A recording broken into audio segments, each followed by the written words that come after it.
Hi, this is Karen Richardson and welcome to my YouTube channel. In this video, Bruce Hughes is going to explain the difference between the coins, the crypto coins that are available with Karatbars, KBC and KCB, and why right now is a really great time to get involved and buy these coins. You will see how they are supported by the Karatbars infrastructure and how this is really going to impact on their value moving forward. Hey guys, it's Bruce here. I just wanted to shoot a quick video to show you some of the economics at play in working out both the floor value and the ceiling value for both KBC and KCB.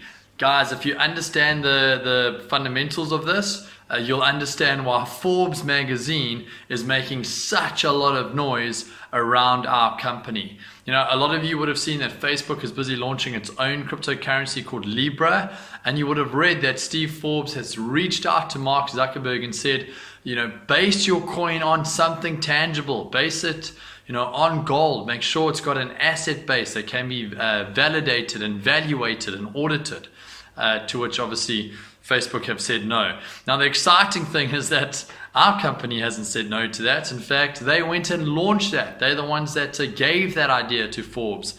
And so that's why obviously Forbes has rated Karatbars in the top 10 blockchain companies to watch. So having said that, for all the KBC holders out there, I'm going to talk to you. And for all the KCB holders out there, I'm going to talk to you and just explain some of the small fundamentals that we're excited about with these two coins. So let's talk about KBC. KBC was the first coin that the company launched with. Okay, so KBC was the first coin that the company launched with. And the idea of launching this coin was to launch a coin that was backed by an asset that could be valuated, validated, and audited. And so the company chose gold as that asset. Now, that makes complete sense. The company's been 8 years in the gold industry. It's been shipping and selling gold to 140 countries. So gold is a great starting point. So here's what you need to understand. If there is a limited number of coins in an economy, okay, so in the case of KBC, if there are only 12 billion coins in the economy, then you can get the floor value of those 12 billion coins by looking at how much gold actually backs up that currency. So if you have 1 ton of gold, 1 ton of gold, you can then work out that 1 ton of gold divided by 12 billion coins will give you a floor value of the coin. But what if the company increases the amount of gold vaulted? What if the company increases it to 2 tons? Suddenly what you get is an increase in the value of a coin, because now it's 2 tons of gold divided by 12 billion coins. What if Karatbars increases its gold holdings to 3 tons of gold? Well, suddenly you've got 3 tons of gold divided by 12 billion coins, and that's what gives you a value. We call this here, we call that a floor value. That's the lowest possible value that the coin can go to.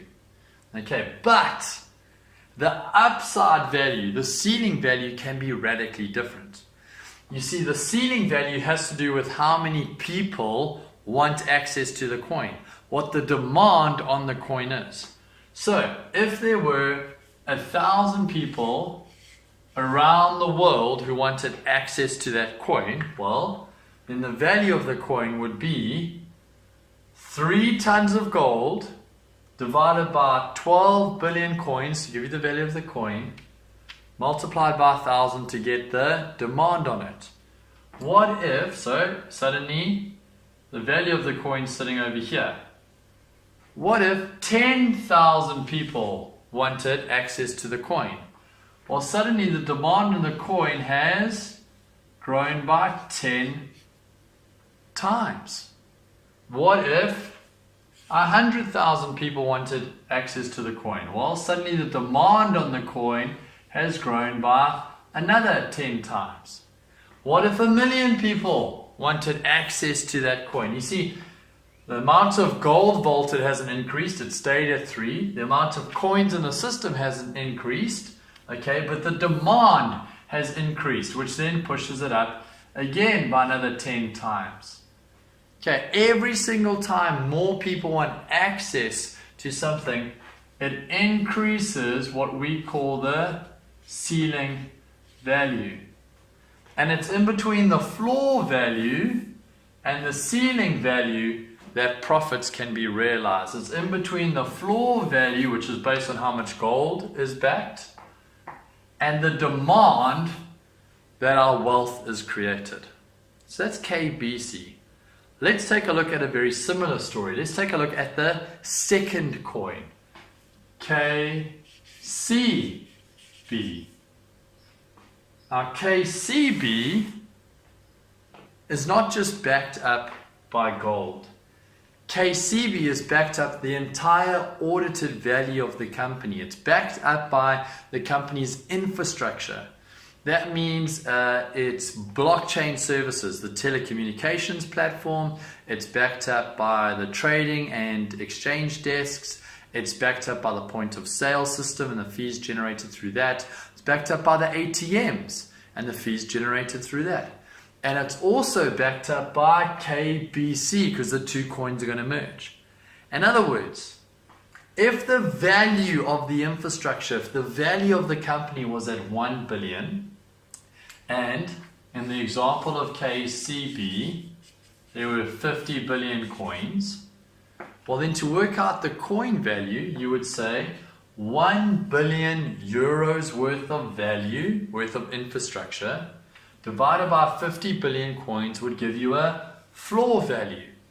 If the company's infrastructure grew, if more fees were generated through the exchanges, if more fees came through the telecommunications platform, if more fees came through the point of sale system, if more gold was vaulted, all of that would increase the company's value and infrastructure. So what if the company went to, okay, so let's look at this. Price of infrastructure, or value of infrastructure is probably a better way to explain it. What if the value of the infrastructure went to 2 billion euros? Well, KCB would be 2 billion euros divided by 50 billion coins would give you a new floor value.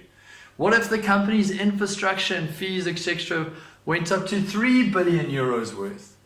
Well, 3 billion euros divided by 50 billion coins would give you a new floor value. So what you've got in a company that's growing, its infrastructure is growing, is a floor value rising.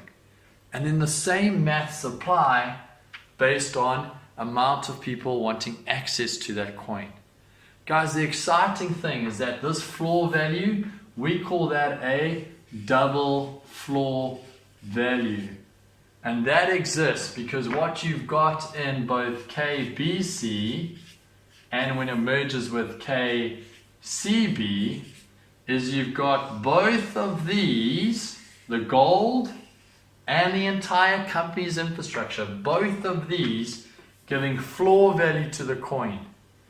You've got demand based on people, okay, based on the market. You've got demand realizing it at a higher and higher value. And that's what makes this coin so exciting. That's what makes this company so exciting. This is why Forbes is excited, because we've got a company that has tokenized its infrastructure, tokenized its assets, and they put in coins that represent that tokenization, and the demand in the marketplace is growing for it. Guys, I hope this has been a helpful 9-minute video. Looking forward to meeting a bunch of you. Take care.